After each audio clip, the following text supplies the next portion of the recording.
చేశారు మన కోచ్ హౌస్లో నుంచి. ఇది ఏ విధంగా మనం పార్టిసిపేట్ చేయాలి ఏందనేది మీకు ఒక విషయం చెప్తున్నాను. గివ్-అవే దేని గురించి అంటారకే, మనం ఏదైతే అప్లై చేసుకున్నామో దానికోసం గివ్-అవేగా మనకి ఇంటర్లింక్ వాళ్ళు చిన్న పజిల్ లాంటిది అనుకోండి, చిన్న టాస్క్ లాంటిది అనుకోండి. అదేవిధంగా ఇది ఒక గుడ్ ఆపర్చునిటీ కూడా మనం అనుకోవచ్చు. ఫస్ట్ కోచ్ హౌస్లోని ఈ లింక్ మీకు నేను ఫార్వర్డ్ చేస్తాను, దానికి ప్రాబ్లం లేదు. ఫస్ట్ మనం ఓపెన్ చేసిన తర్వాత ఈ డిస్క్రిప్షన్లో ఈ విధంగా వచ్చేస్తుంది, ఓకేనా.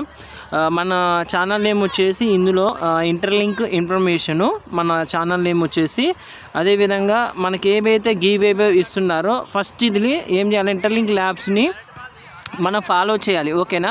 ఫాలో చేసిన తర్వాత కింద స్క్రోల్ చేసరికి ఇగో మీరు ఇక్కడ చూడండి, స్పెషల్ ఇంటర్లింక్ వర్చువల్ కార్డు గివ్-అవేగా సింపుల్ ఫాలో దిస్ అన్నట్టుగా కొంతమంది పెట్టారు ఆల్రెడీ.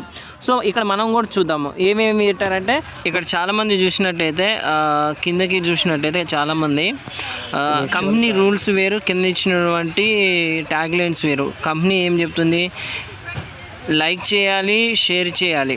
ఏవైనా షేర్ చేసినప్పుడు ఆ యాక్స్ ట్యాగ్స్ అనేది ఇవ్వాలి, వాళ్ళు ఇవ్వలేదు. ఇంకోటి ఏంటంటే comment your interlink ID and tags 2 friends, మీకు ఎవరైనా ఫ్రెండ్స్ ఉంటే 2 ఇవ్వండి. కానీ ఇక్కడ మనం చూసినట్టయితే అదేమీ కూడా ఫాలో చేయట్లేదు, ఎవరో ఒకళ్ళు ఫాలో చేస్తున్నారు. కింద ఇంకేం చెప్పారు, share this post with the hash tags అనేది ఉంది. ఇక్కడ హ్యాష్ ట్యాగ్స్ ఏ విధంగా అయితే ఇచ్చారో ఆ విధంగా షేర్ చేసేయాలి. మనం షేర్ చేసేసి కొంచెం ఇక్కడ నేను ఆల్రెడీ కాపీ చేసి ఉండే వాటిని ఇంకో షేర్ చేసి ఉండే, ఓకేనా.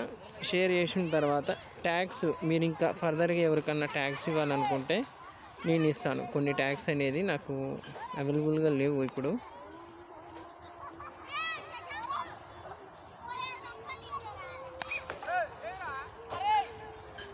ఓకే,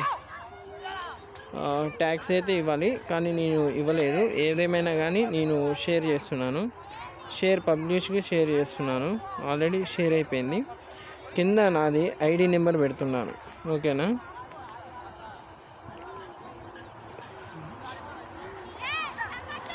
ఓకేనా, నా ఐడి నెంబర్ ఇచ్చేసాను. హ్యాష్ ట్యాగ్స్ నేను కూడా కింద ఇచ్చేసాను, ఓకే. కొంతమంది యాడ్స్ అయితే చేసుకోవచ్చు, సెట్ చేస్తే సరిపోతుంది, ఓకేనా.